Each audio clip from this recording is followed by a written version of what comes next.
Assalamualaikum warahmatullahi wabarakatuh.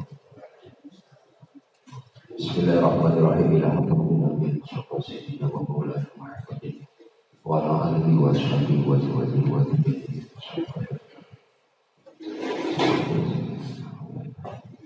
Al-Fatihah. A'udzu billahi minasyaitonir rajim. Bismillahirrahmanirrahim. Alhamdulillahi rabbil alamin. Ar-Rahmanir Rahim. Maliki yaumiddin. Iyyaka na'budu wa iyyaka nasta'in. Ihdinas siratal mustaqim. Shiratal ladzina an'amta 'alaihim ghairil maghdubi 'alaihim waladdallin. Bismillahirrahmanirrahim. Alhamdulillahi rabbil alamin wal 'aqibatu lil muttaqin wa la 'udwana illa 'alal zalimin. Asyhadu an la ilaha illallah wahdahu la syarika lahu wa asyhadu anna Muhammadan 'abduhu wa rasuluhu la nabiyya ba'dahu. Allahumma shalli wa sallim wa barik ala sayyidina Muhammad wa ala alihi wa sahbihi ajma'in. Qala Allah ta'ala fil Qur'anil Karim, a'udzu billahi minasyaitonir rajim. Bismillahirrahmanirrahim. Inna Allaha wa malaikatahu yusholluna 'alan nabiy, ya ayyuhalladzina amanu shollu 'alaihi wa sallimu taslima. Bapak dan Ibu jemaah salat pagi yang dimuliakan Allah Subhanahu wa taala.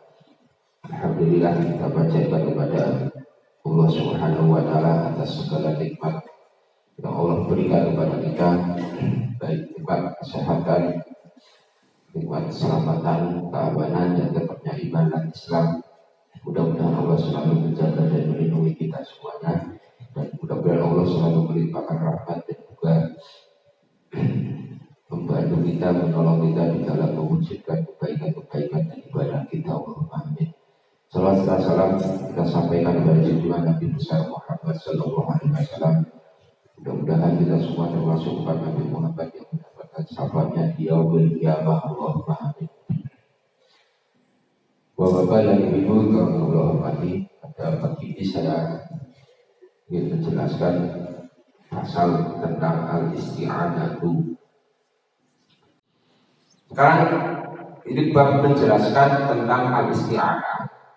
Isti'anah ini diartikan di sini isti'anah ini menolong orang lain, menolong orang lain di dalam ibadah.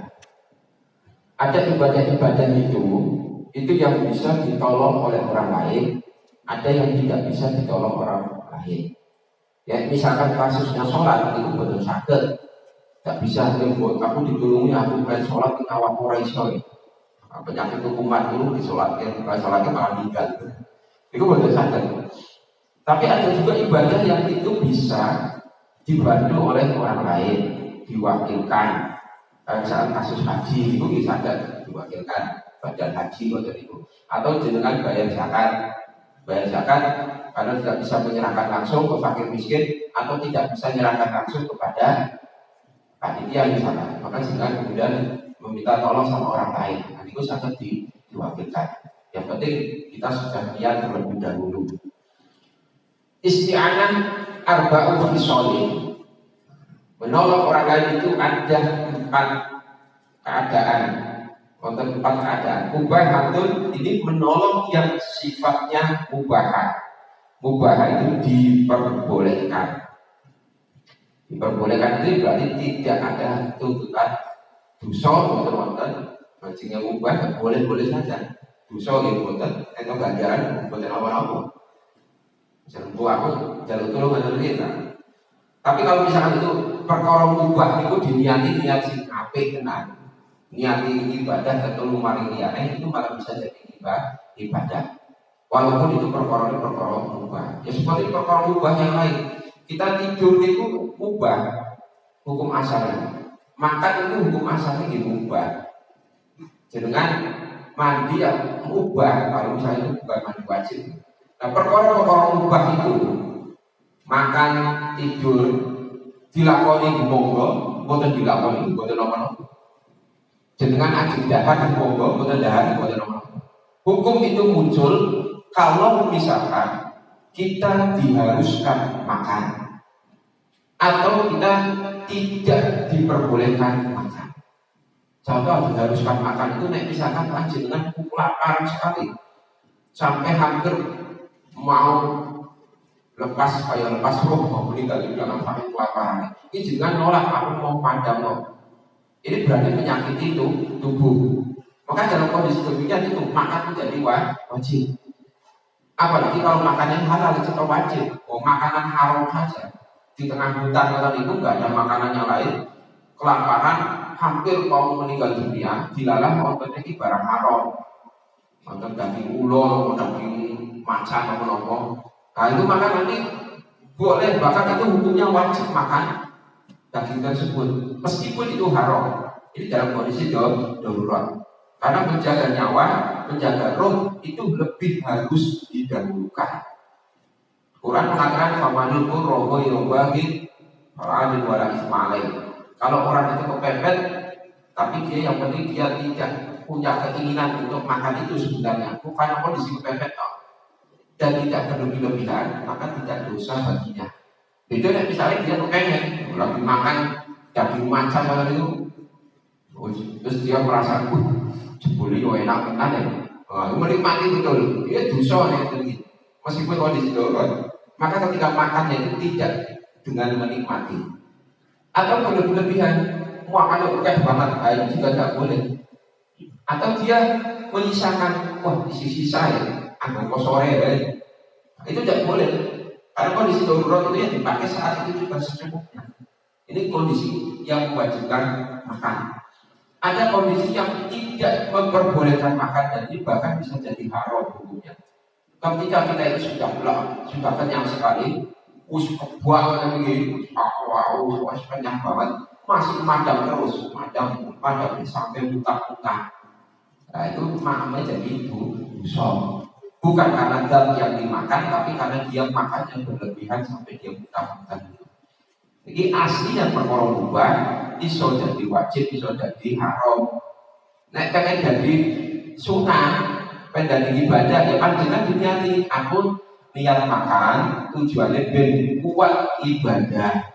Mergo aku biasanya nek ora paham iki salatku iki lemes bersih misalnya. Nah, maka saya makan ini biar saya kuat ibadah. Itu menjadi pahala. Begitu juga tidur ubah. Tapi kalau misalnya panjenengan niati saya tak tidur biar nanti bisa bangun subuh, bisa tahajud, maka itu tidurnya berpahala. Tapi nek ukur tidur tangan blok-blok ya. Tidak ada nilainya. Dosa iki mboten istilahnya engkau pahala juga tidak berubah. Maka perkara-perkara yang mubah ini sebaiknya diniati dengan ibadah itu. Wa khilaful aula, ada yang ini hukumnya khilaful aula. Jadi ini nulayani keutamaan. Jadi makruh, tapi ini nulayani keutamaan. Nulayani keutamaan itu berarti berkebalikan dengan yang lebih utamanya. Kudune pripun ya, kudune boten usah ditinggalkan. Wa makruhatun wa wajibatun. Ada yang menolong itu sifatnya makruh, ada yang menolong itu sifatnya wajib. Nah sekarang kita bahas satu persatu. Fal mubahatu, menolong yang sifatnya mubah yang diperbolehkan itu dia takribul ma'i. Takribul ma'i itu membantu mendatangkan air. Membantu mendatangkan air. Air itu digunakan untuk apa? Digo wudu, atau digo sesuci, atau digo hilangnya najis. Itu boleh. Artinya boleh. Tapi kalau diniati untuk membantu orang dalam ibadah, ya maka nanti jadi pahala. Misalkan ya, ada orang wudu itu yang masjid, nah, di dalam masjidnya malah mati lampu, misalnya ya mati. Kemudian kata wudu terus jenengan tinggali, apa mas, ajak sholat apa begini, tuyulnya telas. Wah ini aku mawon, kage air, kage pulau, di dalam keran yang harus rumah itu. Nah itu berarti membantu orang lain menghadirkan air. Itu diperbolehkan. Bahkan itu bisa bernilai baik karena membantu orang dalam ibadah. Karena sekali lagi ketentuannya itu nanti kalau panjenengan itu boten nemoni air, itu tidak boleh langsung tayamum, boten angsal. Kecuali kalau kondisi sakit yang tidak memperbolehkan kena air, sakit luka bakar atau kecelakaan parah. Nah kalau banyu itu malah jadi tambah parah, ya itu maka langsung tayamum boten nomor. meskipun ada air. Tapi kondisinya bukan karena sakit, karena memang itu air nggak ada. Ke masjid misalnya, wah nang masjid orang Bali ya, tayamum baik tidak boleh. Betul kan? Panjenengan harus mencari dulu kiwa teman lokidul kulon wetan. Ada nggak air sekitar itu? Bahkan itu dari salah satu kitab itu diperkirakan mencari itu sekitar jarak 3 kiloan. Jadi hitung sekarang 3 kilo itu dicari air. Karena bisa jadi di sini nggak ada air, mati di sana ada air. Di sini nggak ada air mungkin karena pedot kabelnya, saatnya nggak jalan. Nah, sementara di rumah tetangga atau di masjid yang satunya ada air, ya maka jenengan wajib wudhu. Tetap wajib. Begitu juga ketika di rumah jenengan itu airnya nggak ada, mati. Tidak boleh langsung tayamum. Betul, harus berusaha mencari dulu arah 4 penjuru itu mencari air. Kalau misalnya ketemu di sebelahnya ya wajib pakai air, tidak boleh pakai tayamum. Betul, karena tayamum itu hanya rukhsah keringanan yang dipakai kalau tidak memenuhi syarat-syaratnya. Kalau tidak memenuhi syaratnya, betul asal mengambil rukhsah itu. Kayak gini, boleh tidak puasa, itu rukhsah. Tapi ada syaratnya.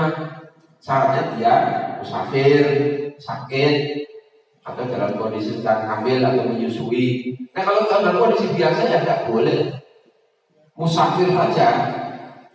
Dalam satu keterangan kitab itu dia boleh tidak puasa, tapi dengan catatan dia melakukan perjalanannya itu sebelum imsak. Misalkan rumahnya di sini, nah dia sebelum imsak itu, misalkan jam 3 malam, nah dia harus sudah keluar dari batas daerahnya. Jadi tidak boleh perjalanannya jam itu semua rumah, jam itu iso. Aku orang kosong, aku musafir, tidak boleh. Tetap dia wajib puasa. Kalau udah nanti di pertengahan jalan itu kok sakit, pulas-pulas dan sebagainya, nanti dia boleh buka puasanya bukan karena musafirnya, bukan karena perjalanannya, tetapi karena sakitnya itu. Nah ini sama seperti kita ada banyak yang salah paham itu. Biasanya pas musim hujan, lagi sholat maghrib, dilolok hujan terus banget. Orang pun sholat maghrib langsung sholat isya. Di jamak, nah ini kan udah deh. Berkebian zamannya Kanjeng Nabi sahabat itu nggak pernah menjamak maghrib dan isya atau duhur dan asar gara-gara hujan. Dilihat itu syaratnya, nek zaman biyen itu di kosong, masjid itu masih jarang, itu jauh dari tempat tinggal jamaah kan itu. Jadi nek misalkan tidak balik dulu, udanan, maka diawati karena ini nggak terkosong ya akhir di zaman kan sekarang ini masjid banyak di mana-mana tuh di putar terkosong masih soal upaya dan sebagainya, maka tidak bisa, tidak boleh rukhsah itu diambil, tidak boleh. Jadi rukhsah atau keringanan dalam beribadah itu boleh diambil kalau misalkan terpenuhi syarat-syaratnya. Kalau menurut syaratnya itu bukan syarat. Jadi kita tribun menghadirkan air baik untuk berwudu ataupun untuk mandi janabah. Wa khilaful aula, menolong yang sifatnya nulayani utama itu dia sobul ma'i ala nahmil mutawaddi, ngesokeh banyu mari wong sing wudu. Kalau dalam kondisi dia itu sebenarnya mampu. Ada saya misalkan mau berwudu, ketika berwudu kan buat tenaga keran, anggotnya dicibui malah. Terus saya minta tolong sama teman saya, tolong aku diguyurkan banyu, pakai gayung itu, nah terus dikucurkan kali teman saya. Ini hukumnya khilaful aula, nulayani utamakan. Kenapa? Karena saya masih bisa ngelakoni diri. Sebenarnya kan bisa, saya ngambil sendiri pakai gayung, terus dikucurkan sendiri kan bisa. Jadi hanya persoalan teknis saja. Tapi saya malah jalur turun kalau teman saya. Nanti nulayani utama. Artinya apa? Artinya yang lebih baik itu nek wudu ya udah ngesoknya baju sendiri. Kecuali kalau kondisi tidak memungkinkan, dia sakit, nah, kondisi sakit ataupun kondisi yang menyebabkan dia tidak bisa ngambil sendiri, maka nanti disoknya lawan sore bajunya gayung. Nah itu tidak apa-apa, tidak masalah. Tapi kalau dalam kondisi biasa, sekali lagi Ini kan prinsipnya jangan gampang minta tolong sama orang lain kalau kita itu mampu melakukan sendiri. Nah, ini biasanya kan awal diri ini kan sok gampang-gampang perintah wong liya. Padahal ini jadi kita mampu melakukan ini. Misalnya, kan lu juga sejadaku, padahal juga diri iso, ini tak jalur keluar koncone. Nah ini tidak boleh. Bahkan sama agama ini tidak diperkenankan. Jangan gampang minta tolong sama orang lain kalau dia mampu melakukan sendiri. Kalau kok dampaknya malah jadi malas. Padahal diri iso lakoni, bukan dilakoni. Kecuali misalkan panjenengan itu mau melatih, mendidik ketaatan, kepatuhan kepada anak. Nah, perintahin anak, coba aku tukukan berambang nang warung. Aslinya kan tuku berambang dhewe kan sadar deh. Tapi diniati iki nganggo didik anak dan anak ini manut patuh karo wong tuane, itu tidak masalah. Tapi kalau misalkan perintah lione tidak dalam rangka mendidik, malah kadang perkode jabatan itu dhuwur, mau luwih sugih, gampang perintah yang mari lione itu mboten apa, tidak boleh. Baiknya itu ditinggalkan. Dosa boten dosa iki mulai niku utama, mulai tahun boten apik. Ngesoke banyu mari wong kang bodho. Wal makruhatu menolong yang dimakruhkan ini juga berdosa.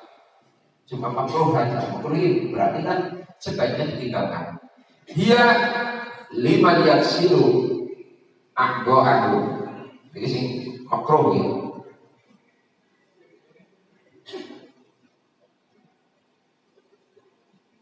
Dia liman yufsilu aqdo'ahu, yaitu bagi menolong kepada orang, liman yufsilu aqdo'ahu, menolong kepada orang untuk membasuhkan anggota tubuhnya.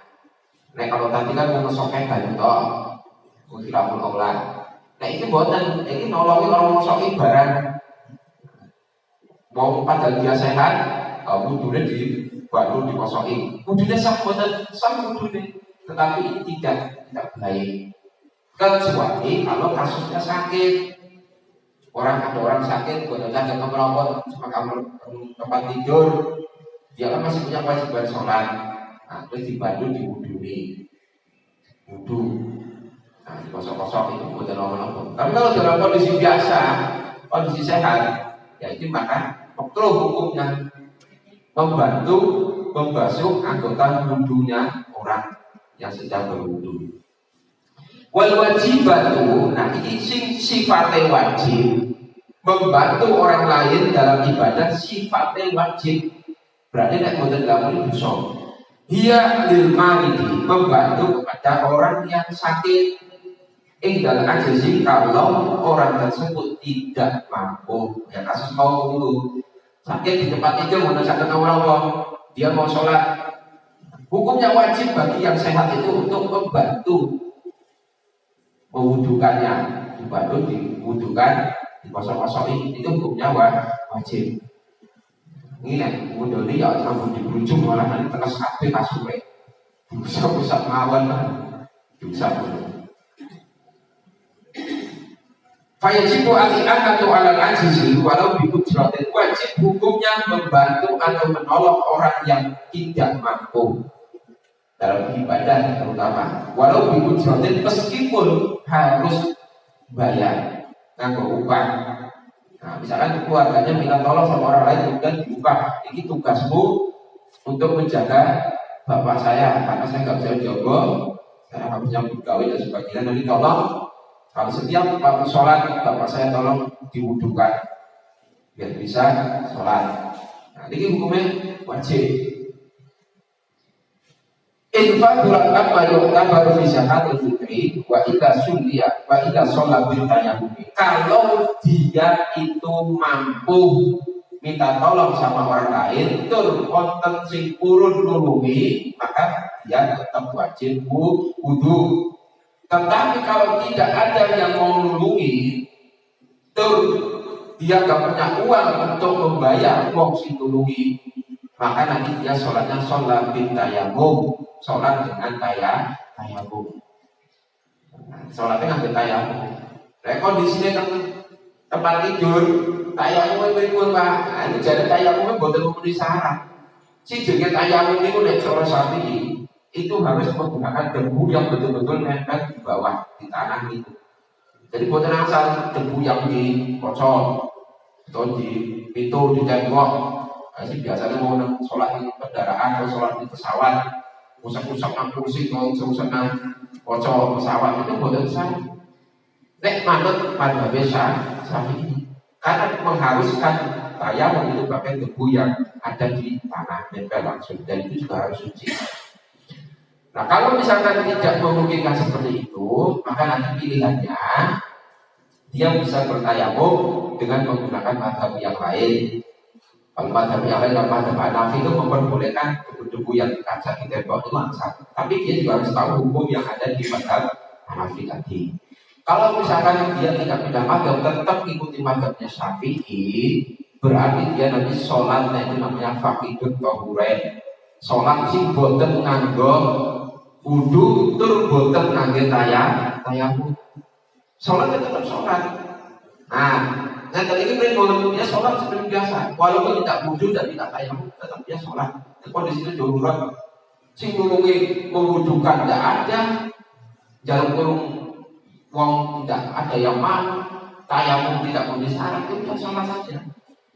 Sholat yang dia itu tidak bisa bersuci dengan wudu dan tayamum. Nanti kalau dalam kondisi sudah normal lagi, sudah sehat lagi, maka dia nanti diulang sholatnya. Ini ada, itu untuk jombong hati-hatinya. Walaupun ada pendapat lain mengatakan tidak perlu diulang ada, tapi lebih hati-hatinya diulang. Jadi sholat yang tadi itu sholat untuk menghormati waktu. Tujuannya apa? Tujuannya misalkan dilarang orang itu meninggal dunia. Nah, meninggal dunia maka dia tidak dituntut di akhiratnya. Dihitung dia sudah sholat. Meskipun dia itu tidak wudu dan tidak tayamum. Atau panjenengan pakaian ini najis kabeh. Kena darah ataupun kena kotoran hewan, kena anas. Tidak ada baju sapi yang lainnya tidak ada. Sudah masuk waktu sholat.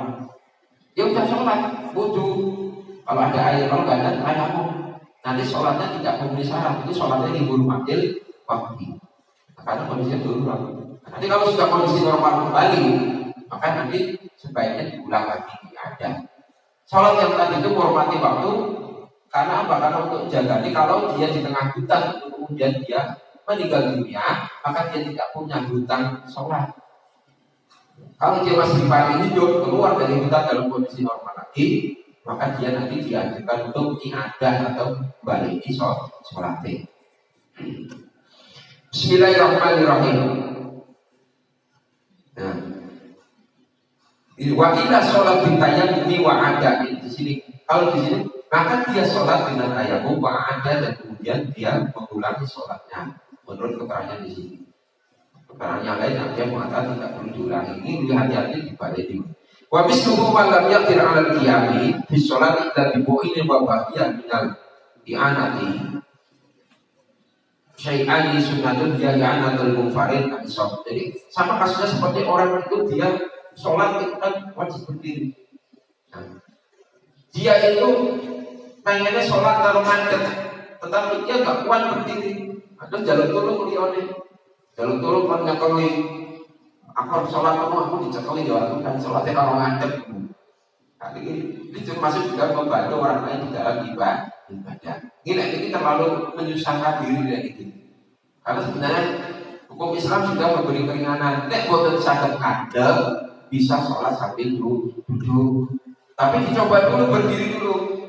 Buktikan dulu jangan aku orang kuat ngadep deh. Orang kuat ini bagus manas sama aku. Ini bagus manas yang boten aksan. Coba dulu berdiri, pas berdiri kok yang timbul, itu berarti memang dia nggak kuat. Atau karena kakinya lumpuh, tidak bisa berdiri, maka boleh sholatnya sambil duduk bukan apa. Tapi kalau dia masih mampu berdiri, ya wajib berdiri. Kalau ini kasusnya sholat fardu atau sholat wajib. Tetapi kalau kasusnya sholat sunnah, nah meskipun dia mampu berdiri, boleh saja dia sambil duduk sholatnya. Kayak contoh sholat tarawih, wah sholat tarawih bukan aku tak taruh nungguan boleh sholat, dia mampu berdiri, tapi dia pilih dengan duduk. Tidak apa-apa, sah sholatnya. Ini kalau sholatnya sholat sunnah. Atau panjenengan sholat qobliyah, sholat ba'diyah ini kan sunnah. Nah, sholat qobliyah ba'diyah dengan duduk, tidak apa-apa, sah. Tetapi ganjarannya beda kalian ngadep. Karena si ngadep lebih rokosanya lelukan masih tunggu. Karena ibadah itu ganjarannya dihitung dari kesusahannya dia. Semakin banyak rokosanya ganjarannya semakin gede. Ada yang ini membantu orang lain yang hukumnya sunnah tambahan. Hukumnya sunnah itu contoh misalkan ada orang sholat terus dia itu soft di pertama ada, terus soft di kedua ini cuma ada satu orang. Nah, ada satu orang. Maka meskipun di soft awal itu masih kosong, terus jenengan pilih yang soft kedua. Tujuannya lo mau mancani si dewean di soft kedua. Jejeri orang yang sholat sendirian itu berarti membantu orang untuk menciptakan soft. Karena soft itu sudah punya fadilah sendiri, punya ganjaran sendiri. Nanti jangan meninggalkan dia sendirian, pilih non harmoni. Nah, jadi biar terbentuk soft. Karena soft itu minimal kan 2 orang paling tidak. Terus ada yang membantu orang ini sifatnya haram, yaitu membantu dalam perkara-perkara yang haram. Misalnya ana wong mabuk lho, wah aku arep mabuk ya. Aku arep tuku umbel-umbelan ngono di duit kok aku disiki duite. Oh iya aku duit duitnya. Meskipun yang meminjamkan itu tidak ikut mabuk, ini dia membantu nyilihi itu dosa. Karena membantu dalam perkara haram dosa maksiat ini haram. Hari mana jenengan kerja ngatos-ngatos. Nek misalnya ada orang meminta-minta atau ada orang yang pinjam duit, itu kira-kira digo apa? Nek digo judi, digo mabuk, jangan dikasihkan. Dosa haram. Utawa ana wong jalu-jalu, biasanya ana wong amen-amen itu. Misal gitu. Jangan ngerti betul digo mabuk-mabukan, enggak usah ngasih. Enggak usah ngasih. Dan tinggal baik-baik saja, mohon maaf. Enggak bisa ngasih. Kecuali kalau misalkan memang diancam betul, banyak orang kayak aku tak pakai ini loh. Nah, itu beda lagi kasusnya. Jangan sampai kemudian juga mempertahankan diri, akhirnya mati tenang, itu mati konyol. Karena sekali lagi ada urutannya. Kapan kita itu harus menjaga nyawa lebih penting daripada menjaga harta. Panjenengan dibegal di tengah jalan, serahkan hartamu. Kalau tidak saya bunuh kamu.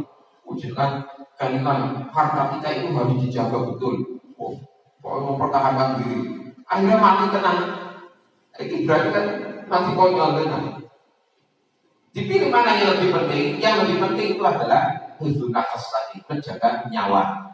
Menjaga nyawa itu lebih penting daripada menjaga harta. Ya serahkan saja hartanya. Kita sudah berusaha untuk mempertahankan, tapi betul sakit karena diancam mau dibunuh. Serahkan saja. Yang penting kita tidak diniati membantu dalam kemaksiatan itu. Oke. Oh, ada pertanyaan betul? Oke. Ini saya mau tanya Ustaz, tapi keluar dari nasihatnya sendiri. Saya dulu tuh pernah sholat di luar masjid ini, tapi sholat wajib itu setiap 2 rakaat bacaan kunut itu bagaimana hukumnya? Setiap 2 rakaat sholat apa? Wajib. Sholat wajib. Duhur. Terutama waktu itu kita sholat isya. Berarti 2 rakaat isya itu sebelum. Iya. Nanti terakhir kunut lagi. Iya. Oke. Yang namanya kunut itu dilakukan pada saat rakaat terakhir. Rakaat terakhir teknisnya itu ada yang sholat Syafi'i itu dilakukan setelah iktidal. Rukuk terus berdiri iktidal, kan tidak langsung